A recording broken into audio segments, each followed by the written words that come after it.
Bueno, y este jueves se cumplieron 2 años del primer caso de COVID-19 identificado en el país, una enfermedad que más de 3 millones de personas han padecido en Chile. Vamos a analizar el desarrollo y avance de la pandemia con el exministro de Salud, Jaime Mañalich. Gracias, doctor, por el contacto, muy amable. Buenas tardes. Muy buenas tardes, Sebastián. Gracias por conversar con nosotros. Doctor, bueno, se cumplen 2 años desde el primer caso.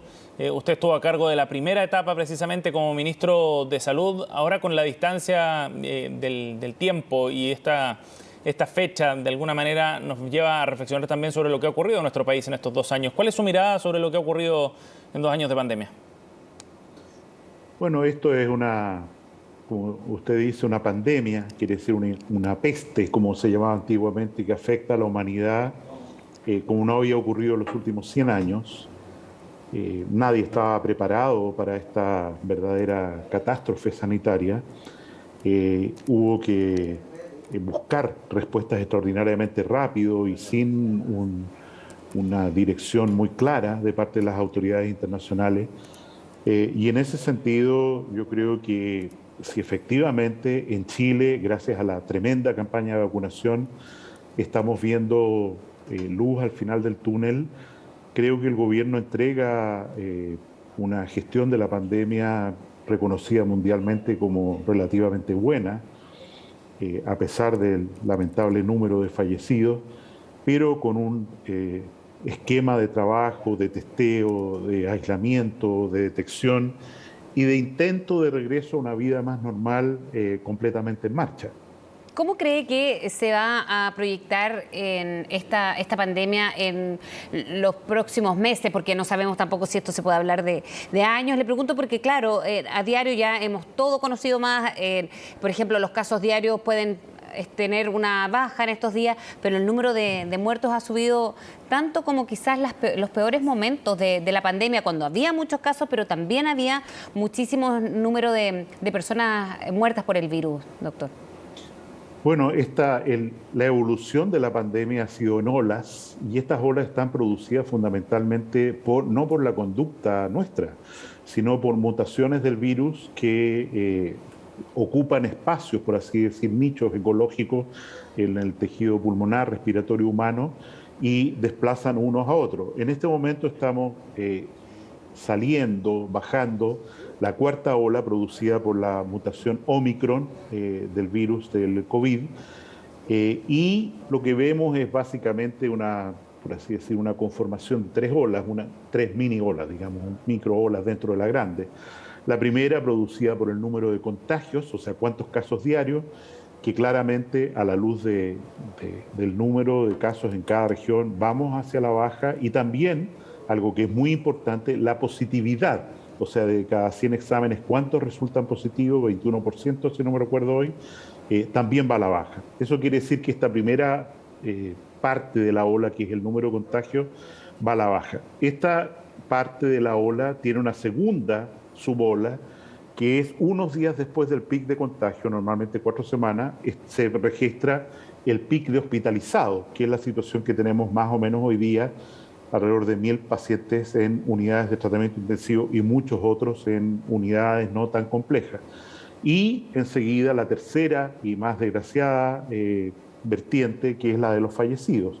Y por eso ayer tuvimos más de 270 fallecidos notificados, que es una cifra muy alta para el curso de la pandemia. En el entendido que esta variante Omicron es extremadamente contagiosa, pero menos severa. O sea, el número alto de fallecidos se explica porque se ha infectado tanta gente que, aunque menor sea la proporción de letalidad, efectivamente los números finales de fallecidos son muy duros. Claro, lo que preocupa, doctor, es que es muy alto, o sea, sobre 270, por ejemplo, en algunos días, y lo que preocupa en general también es cuánto de ese porcentaje estará vacunado, porque ahí entra otro tema, ¿no? El de la vacunación y alta vacunación, pero un grupo que se ha resistido, y quizás esa es la mayor preocupación.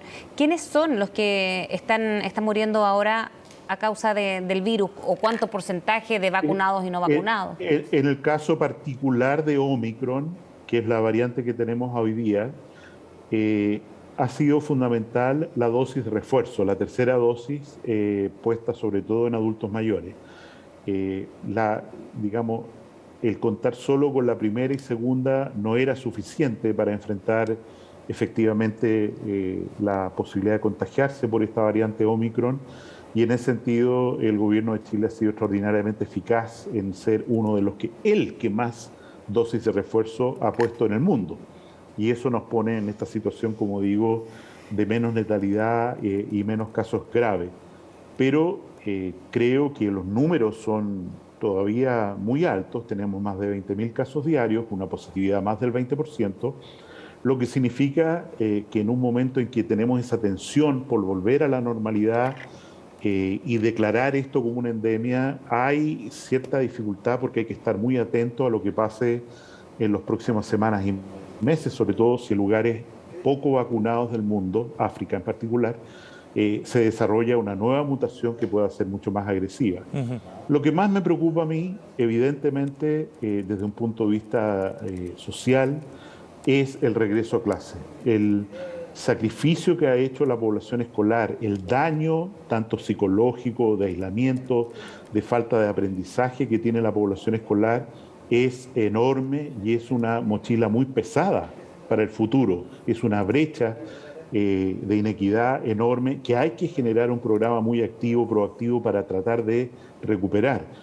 Y me inquieta, insisto, que tengamos una vigilancia activa muy fuerte en las escuelas para evitar retroceder en esto y tener que cuando llegue el invierno y además mezclado con el virus de la influenza que ya viene, tengamos un retroceso de nuevo en la asistencia a clases presenciales que, como sabemos, sobre todo para la población escolar más niñas, niños, es crucial. Sin eso no hay una educación de calidad y creo que ahí hay que poner un foco enorme con testeo a través de antígenos, con aislamiento de casos, con una búsqueda muy activa para poder seguir en el colegio. Ajá. ¿Están dadas las condiciones, Jaime, para poder llevar adelante esa política y para poder mantener los colegios como lugares seguros efectivamente? Yo creo que están las políticas. Me parece que el Ministerio de Educación ha destinado fondos para esto, un fondo COVID especial, al cual los colegios tienen que seguir recurriendo de manera tal de producir aislamiento, uso de mascarillas, todo lo que sea necesario.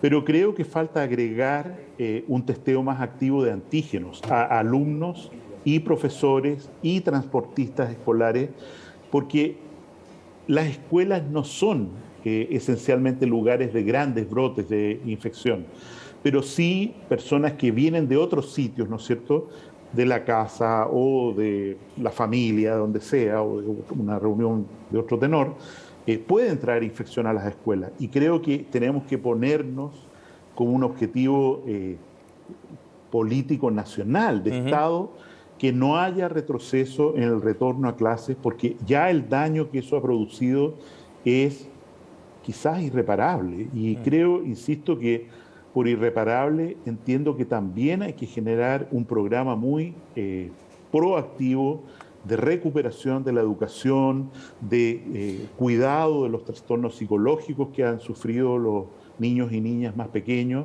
independiente de que ellos también son una población objetivo muy importante para la campaña de vacunación. Chile ha empezado su campaña de vacunación en niños mucho antes que otros países, y eso pone una situación claramente de seguridad en nuestra población infantil.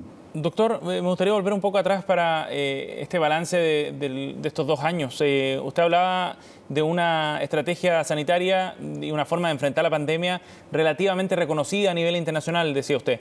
En la parte negativa, ¿qué cree usted que se debió haber hecho de manera distinta o se pudo haber hecho de manera distinta para analizar ese diagnóstico que usted tiene? Yo creo que, en primer lugar, las informaciones con las que se contaba al principio, estoy hablando de febrero del año 2020, hacían alusión, informaciones internacionales, es que este era un brote esencialmente circunscrito a China, a la ciudad de Wuhan en particular, y había una información poco clara respecto a la velocidad con la que el virus se estaba diseminando en especialmente Europa, España, Italia, Francia, y en otros lugares de China. Nosotros pusimos una barrera de ingreso a la gente que venía de China, que eran alrededor de 2.000 personas que pusimos digamos, en un régimen de vigilancia, porque teníamos el registro respecto a quienes andaban allá, ya fueran nacionales chinos, descendientes de China o chilenos que andaban allá con ocasión de diversas actividades, incluido el año lunar chino. Y en ese sentido yo creo que la comunicación internacional para bloquear fronteras respecto a gente que llegaba de Europa fue insuficiente, y ese bloqueo se hizo en nuestro país y en todo el mundo, en realidad, tardíamente. En segundo lugar, yo creo que se minimizó también, a pesar de que nosotros preparamos, por así decir, en exceso nuestro programa y recibimos muchas críticas por eso, de que estábamos haciendo una manipulación de la confianza pública, etcétera. Creo que el liderazgo internacional de la Organización Mundial de la Salud para vislumbrar lo que se venía adelante fue claramente insuficiente. Me parece que también cometimos un error respecto al cierre tan prematuro de las escuelas, haciendo alusión a lo que decía antes, y retorno a clases tan tardío. Eso produce un daño. Y por último, yo creo que las ayudas sociales del gobierno, que han sido muy, muy importantes proporcionalmente a nuestro ingreso país, una de las más altas también, llegaron un poco tarde, y eso obligaron a una controversia de los retiros del 10%, sobre todo el primero y el segundo, dada la necesidad producida por la pandemia, cesantía, en fin, de las personas más vulnerables, y creo que eso nos distrajo mucho en el esfuerzo de montar una sola perspectiva de Estado, política, país, en el enfrentamiento de esta pandemia. Y en eso tiene que ver, por ejemplo, el cierre tan pronto, como dice usted, de las escuelas, fue porque no había proyección, desconocimiento, como cuando usted dijo, por ejemplo, que el virus se podía convertir en una buena persona, eso lo dijo, y que después siguió repitiéndose mucho, producto de lo mismo. ¿No había una certeza de lo que podía ir generando una pandemia como esta? Yo pienso que el balance respecto al cierre de las escuelas no fue bien hecho, no estaba basado en datos efectivos, en el sentido del perjuicio que produce. Niños que se quedan en la casa, videojuegos, exposición a tráfico de drogas, balas locas, dejar de recibir las raciones de Junaep para la gente más vulnerable. O no socializar con sus pares también.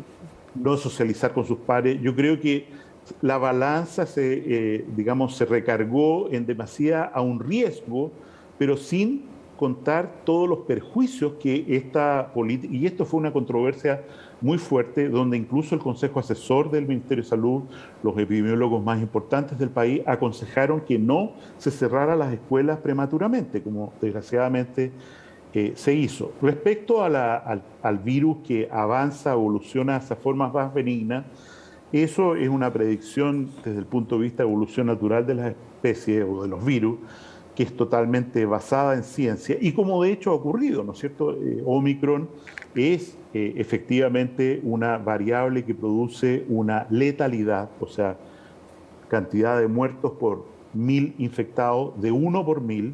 En cambio, Delta, la variante anterior, era de 14 por 1.000. O sea, estamos hablando de una variante, la que pasamos antes, de 14 veces más agresiva que Omicron, entendiendo también que en esa respuesta a Omicron favorece también la gran campaña de vacunación en el país.